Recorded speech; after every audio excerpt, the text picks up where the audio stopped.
왜 그렇게 히키코모리가 많은 거예요? 그게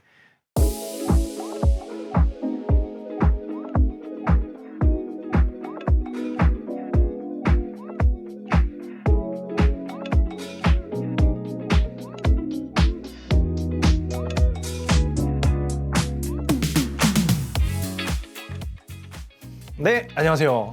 히키코모리가 히키코모리 관련 콘텐츠를 리뷰해보는 시간. 저는 마스터입니다. 오늘은 정말 귀한 분을 모셨는데요. 직접 소개해 주시죠. 네, 여러분 안녕하세요.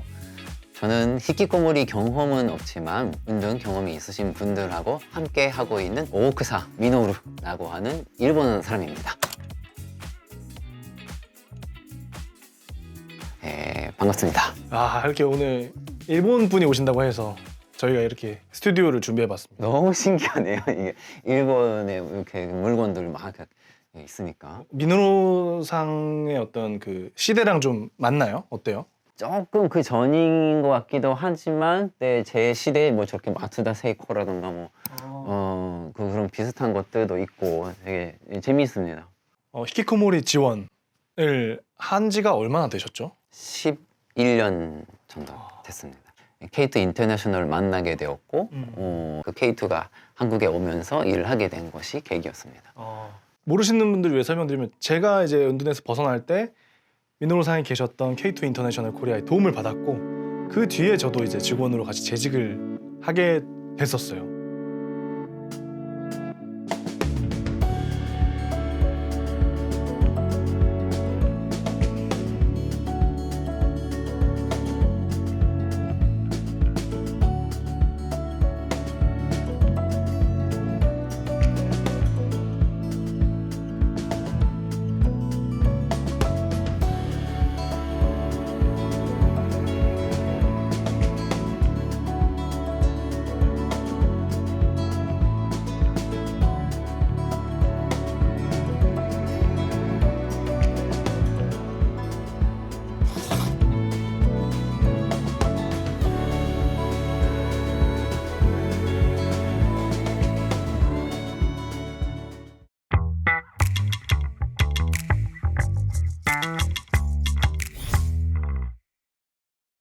그러면서 제가 창업하면서 이제 미노루상 또 다른 회사에 계시지만 여전히 관련 일을 하고 계십니다. 이미 한 번 했었어요, 사실. 흔들리는 도쿄라는 작품 하나랑 초랑 했지만 네. 한 번 더 해보고 싶어서 이렇게 모셨습니다. 네. 히키코모리의 정의에 대해서 이렇게 감독이 명시를 해놓잖아요. 네.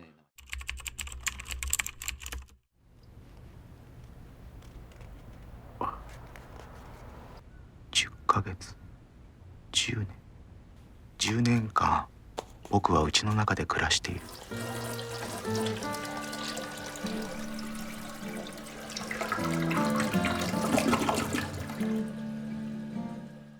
일반적으로 쓰는 명사예요. 동사예요. 동사. 예, 일반적으로 나는 이번 주 주말에 히키코모리 했어. 뭐 이런 식으로. 그러니까 집에만 틀어박혀 있으면 그게 히키코모리거든요. 근데 그것을 사회적 히키코모리라는 말로 사회 현상으로 정의를 한 게 히키코모리라는 말의 사실 시작이었던 것 같아요. 예, 그래서 그때 정의가 기존의 정신질환이나 그것이 아닌 사회적인 병이다 라는 것이 사회적 히키코모리의 정의였거든요. 광의의 히키코모리랑 협의의 히키코모리 이렇게 뜻의 크기에 따라서 두 가지가 있는데 협의, 그러니까 그 좁은 뜻의 히키코모리로는 집에서 거의 안 나가는 사람들이고요. 그리고 광의의 히키코모리, 좀 넓은 의미의 히키코모리로는 편의점이라던가 아니면 또 인간관계를 만들진 않지만 내 취미 생활이나 가고 싶은 곳이 있으면 갈 수 있는 그런 사람까지는 포함입니다. 최근에 일본 같은 경우는 어때요? 한국도 보통 6개월 이상 은둔해야 된다. 서울시 은둔 청년 지원 사업도 그렇죠. 네, 6개월 정도 이상 은둔을 했을 때 보통 지원 사업 신청할 수 있는데 네. 일본은 히키코모리 개념이 뭐 지원이 생긴 지 30년이 넘었잖아요. 네. 지금은 어떤 방식으로 좀 이렇게 지원할 수 있는 사람들 선발하나요? 뭔가 기간이 정해져 있나요? 선발. 일본에는 일단 선발이라는 개념 자체가 없고요. 신청을 하면 신청 받아지는 거고 일본에서 청년 문제다 하면 거의 히키코모리 문제인 만큼 사람들이 그러니까 그 내각부나 정부에서도 그렇게 인식을 하고 있고 지원도 하고 있습니다. 그리고 평균적으로 처음으로 센터를 방문할 때 은등 기간이 5년은 넘거든요. 그래서 이미 별로 의미가 없어요. 그러니까 6개월이라는 것이. 확실히 일본에 조금 더 그 은둔의 고수분들이 많다 보니까 근데 한국에서도 제가 지금까지 만난 한국의 은등 청년분들의 평균 은등 기간도 지금도 4.8년 정도거든요. 네. 올해 서울시 은둔 청년 지원 사업도 엄청 신청 많이 했죠.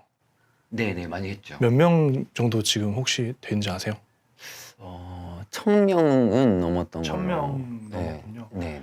500명 대상 모집이니까 벌써 2배 이상은 네. 지원을 한 셈이네요. 네네. 이렇게 뭐 히키코모리 개념에 대해서도 조금 우리가 짚어봤고요. 전반적으로 영화는 좀 어떻게 보셨어요, 민호상은? 그러니까 코로나 시대가 사실은 그런 아 그러네요. 것이었잖아요. 이게 집에서 나오지 마 이런 것이라서 또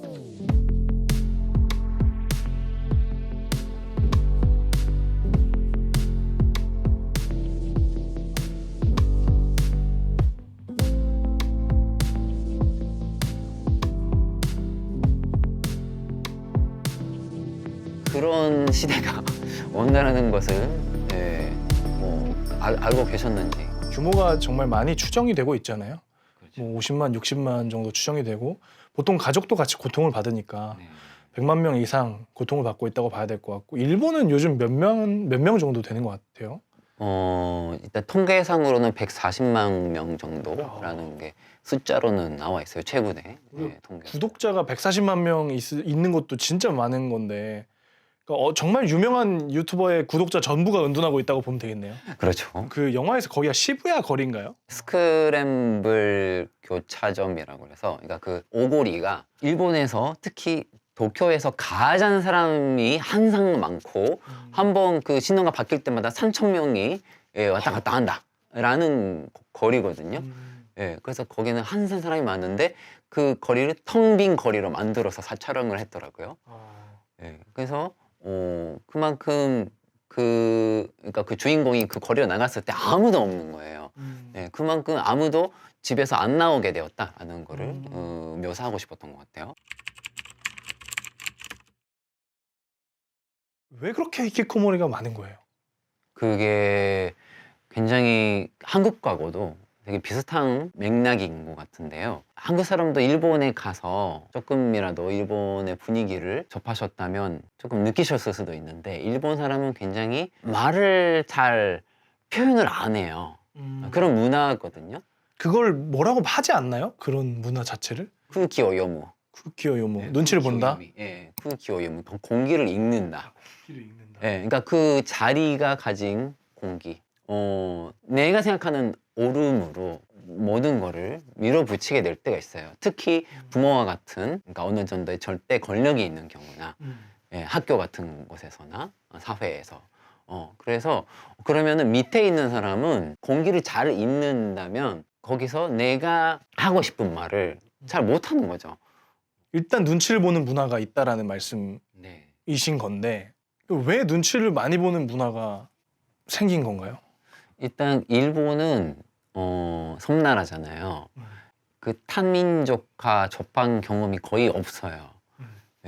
그래서 그 같은 상식 안에서 생활하기 때문에 제가 생각하고 있는 것이 내가 생각하고 있는 것이랑 다를 것이다라는 경험 별로 없어서 말로 확인하는 습관이 없는 거예요. 서양처럼 서양은 그러니까 언어가 다른 사람 민족끼리 그냥 많이 부딪히고 그래서 그런 문화적으로 말로 다 확인하고 이런 문화인데 한국이나 일본이나 그냥 습관적으로라든가 그런 문화 눈치를 보는 문화거든요. 그러면 내가 어떤 위치에 있는가에 굉장히 민감해야 되고 상대방이 나를 보고 어떻게 보고 있는지에 민감해야 되고 그게 눈치잖아요.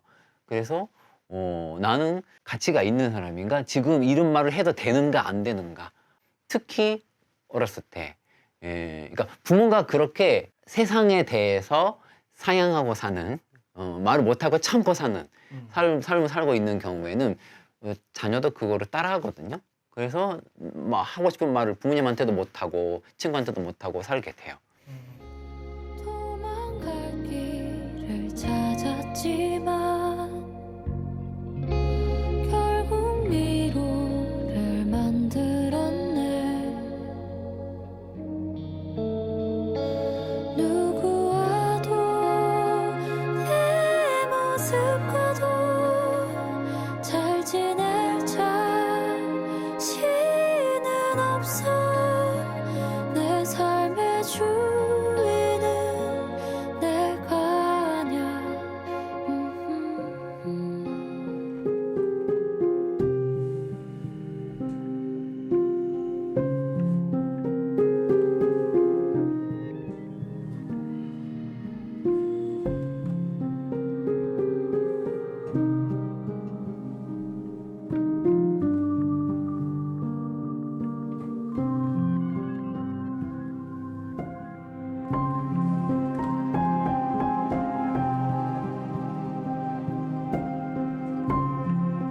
어렸을 때부터 그냥 사회가 하라고 하는 것만 하고, 그래서 내가 누구지?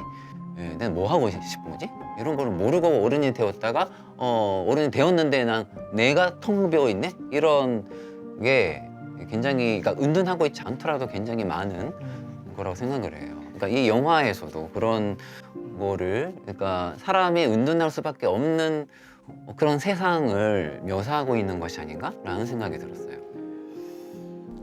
人と触れるのが嫌だった。日に当たるのも嫌だった。あ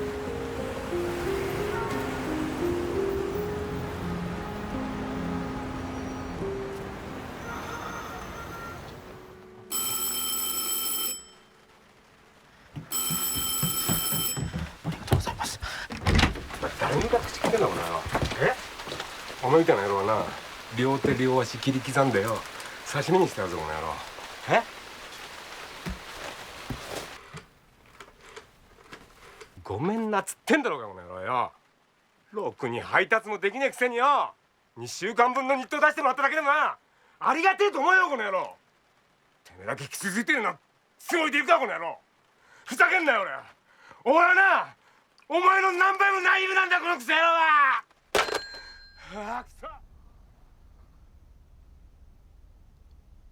ここは本当完璧。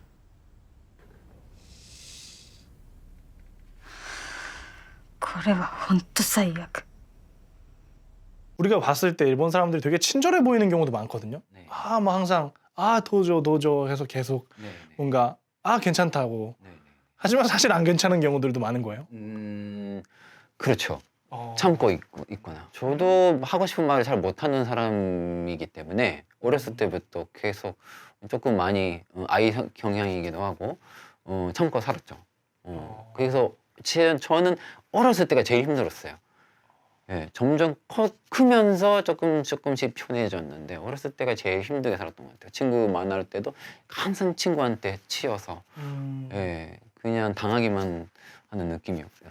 그렇군요. 그 일본에서 제가 최근에 본 거 중에 그렇다 보니까 극단적으로 그런 사례들이 생기더라고요. 그러니까 사람들이 증발해 버린다. 이런 증발 현상에 대해서 혹시 들어보셨어요? 증발이라는 거니까 갑자기 없어지는. 제 할아버지는 증발한 사람이에요. 예. 할아버지가 예. 없어졌어요. 그때 할아버지가 히로시마 사람이었대요. 근데 히로시마는 원폭 때문에 거기에 못 돌아가니까 할머니의 고향 아오모리로 가셨는데 거기서 사라지셨대요. 그래서 증발돼서 그래서 거기서 아버지가 태어났는데 예. 네, 그러니까 아버지는 그 할아버지에 대해서 잘 모르신다고. 뭐 그냥 실종되셨을 수도 있는 거예요. 근데 그런 건 실종됐으면 또 다시 찾아왔을 텐데 살아 있긴 한다고 그렇게 들었어요. 아, 살아 계시긴 해. 네, 살아 있는데 뭔가 네. 이 기존의 인간관계를 정리하고 네, 네. 새롭게 하시는 네, 거예요. 일본에는 그런 증발이라는 말을 많이 씁니다. まともになりたい、普通の生活がしたい。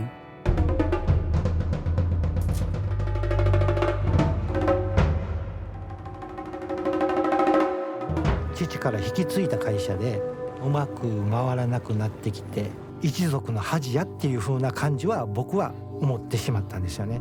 TSC という夜逃げ屋を経営したんですけど、必要最小限度の荷物を出して、でもちろん行く場所誰にも知られないように。あ、なんか走ってますよ。かもしれない。小田さんね。小田さんですか？はい。サイドです。よかった出れて。本当に生きてるっていう確証が持てればかなって。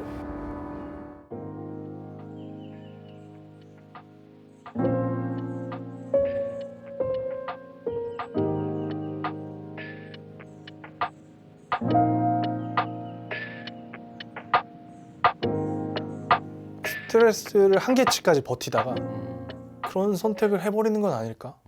그러니까 일본 사람들이 그래도 한국 사람보다는 더 뭔가 자기 얘기를 못하는 것 같거든요. 괜찮다고 하다가 네. 사실은 안 괜찮았고 뭐라 설명하기 어려운 네. 뭐 그런 일본의 어떤 사회 현상을 한국이 따라가는 경향이 있잖아요. 네. 사실 너무 잘 따라가는 것 같아요. 왜 그렇게까지 잘 따라가는 건지 사실 잘 모르겠는데 너무 잘 따라가는데 왜 그렇게 잘 따라가는 거죠? 근데 아세요 혹시? 그러니까 비슷한 경험을 하면 비슷한 반응을 하는 거예요. 한국이랑 일본이랑 역사적으로 비슷한 것이 계속 일어나기 때문에 따라갈 수밖에 없는 것이 아닐까요? 근데 왜 일본이 더 먼저 겪고 그 다음에 겪는 건지. 먼저 전쟁이 끝나서. 그래서 이게 뭔가 자연스러운 어떤 진화론적인 관점인 건가?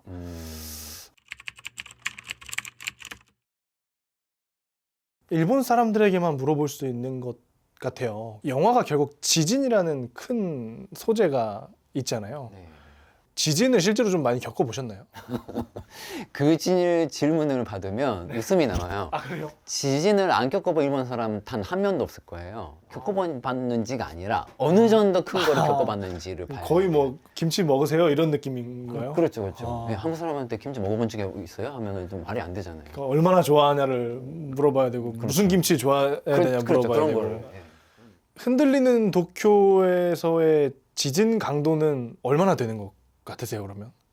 아마 진도 6이나 7 정도가 될 것 같아요. 갑자기 지진 전문가로 바뀌신 것 같은데. 네. 그 지진의 강도는 피해로 측정을 하는 거거든요. 그러니까 어느 정도 뭔가 떨어진다라던가 벽이 금이 간다라던가 이런 것으로 정하는 것이기 때문에 흔들리는 걸 보면 아마 7 정도인데 근데 몸이 많이 안 떨어졌어요. 그래서 한번 그러면 6 정도인가 아닐까. 그러면 동일본 대지진이 그 정도의 지진이었거든요. 그래서 그래요? 네, 엄청 큰 지진. 동일본 대지진이 6, 7 정도였는데도 네. 그렇게 크게 피해가 난 거군요. 막 더 큰 게 아니었군요. 막 9 막 이런 거는 아니었던 거예요. 진도는 7까지예요. 일본 진도는 일본의 7, 진도는 네, 7? 7까지. 그럼 거의 최고 수준을 말씀하시는 거네요. 그렇죠. 지진이 생겨도 그렇게 바로 사람들이 밖으로 뛰어나가지 않거든요. 그 천장이 떨어질 수도 있으니까 숨는 게 먼저 중요해서. 그러면은 영화에서 저 정도 지진인데 사람들이 다 뛰어나오는 건 조금 이상해요. 좀 이상한 장면이군요. 네, 조금 현실적이지 않은 느낌이 들었어요. 저는 사실 되게 현실적이라고 생각했거든요. 지진이 나오면 저렇게 대피를 하나 보다 라고 생각했는데 오히려 집에서 집에서 안 나가요.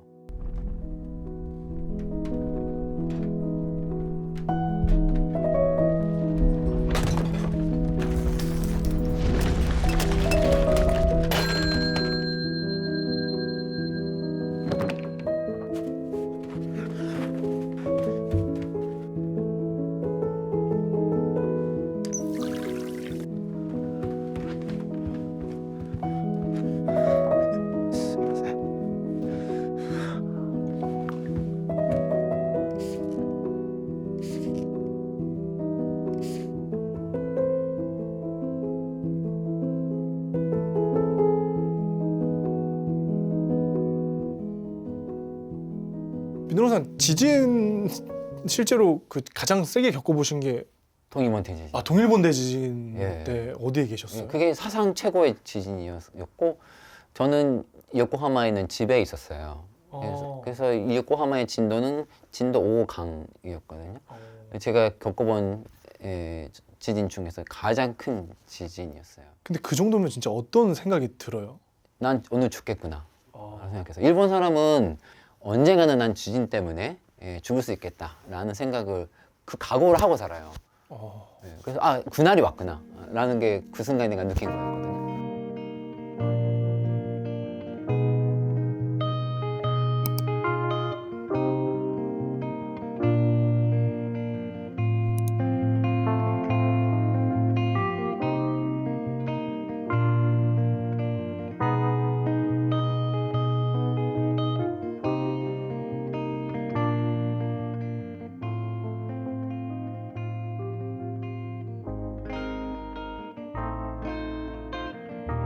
저는 사실 지진을 경험해 본 적이 없어요, 한 번도. 네, 네. 저는 지진을 경험해 본 게 최근에 그 스즈메 문단속을 4D로 봐가지고 이제 영화관에서 흔들리고. 네, 그래서 아 이거 무섭다. 좀 네. 그것도 무서웠거든요.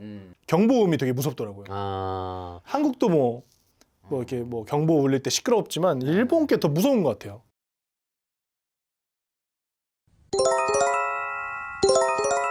緊急地震速報です。地震です地震です地震です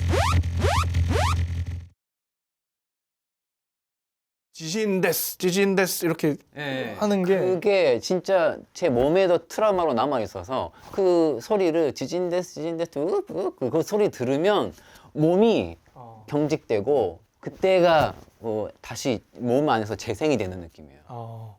그러고 보니까 그 영화에서는 그 경보가 딱히 안 울리네요.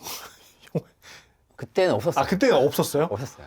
아 영화가 동일본 대지진 전 네, 전 영화. 동일본 대지진 몇 그렇죠. 년도예요? 2011년 11년도니까 예, 3월 11일. 거의 한 3년 정도 전의 영화.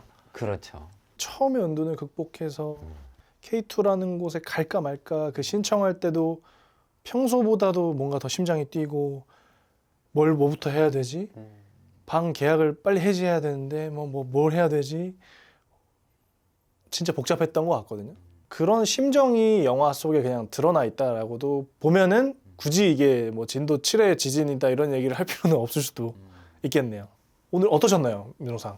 영화를 가지고 그러니까 거기서 느끼는 이런저런 가지고 있는 그 의미들을 가지고 이렇게 얘기를 하니까 저 재미있었던 것 같습니다. 마지막으로 가시기 전에 하시고 계시는 일을 조금 소개해 주시면 좋을 것 같아요. 왜냐면 이걸 보셨다는 거는 뭔가 궁금하다는 거잖아요. 자녀나 주변인이 어려움을 겪고 있을 확률이 크고 그럴 때 어디다 도움을 요청해야 되는지 모르는 분들도 많을 것 같아요. 은평구에 두도집이라는 그냥 일반 민가지만 거기서 고립된 청년들끼리 모여서 뭐 같이 수다를 떨거나 행사를 진행하거나 얘기를 나눌 수 있는 공간이 있어요. 이바쇼라고 하는 어떤 롤 모델로 네. 만든 거잖아요. 그렇죠. 나는 집에 이바쇼가 없어 이런 얘기를 해요. 그러니까 집에 내 자리가 없다. 학교에 이바쇼가 없어. 학교에 내 자리가 없다. 그러니까 자리는 있겠죠. 책상은 있어요. 근데 내가 거기에 있을 때 편하지 않거나 내가 나로 인정받지 못하는 느낌이다. 그러면 이바쇼가 없는 거예요. 그러면 이바쇼를 만든다라는 것이 무슨 뜻이냐면 거기 가면 나를 알아주는 사람이 있고 누군가랑 같이 편하게 있을 수가 있는 내가 나의 있는 그대로 나로 있어도 괜찮은 곳 그런 공간과 시간을 제공하는 게 그게 이바쇼 사업이거든요. 그냥 놀러 오시고 그래서 같이 얘기 나누는 것도 좋고 상담을 받으실 수도 있고요. 온라인으로도 그 두더지 땅굴이라는 사이트를 운영하고 있어서 그냥 정보도 많이 제공을 하고 있거든요.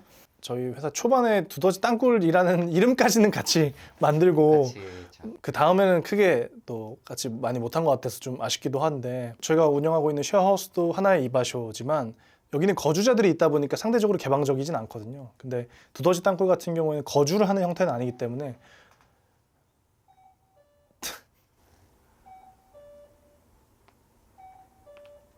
그렇게 해서 여러분의 마음도 흔들리는 도쿄처럼 흔들려서 다시 한번 사회에 내 자리를 찾아갈 수 있도록 함께 하고 싶습니다. 네. 그러면 오늘 콘텐츠는 여기서 마치도록 할게요.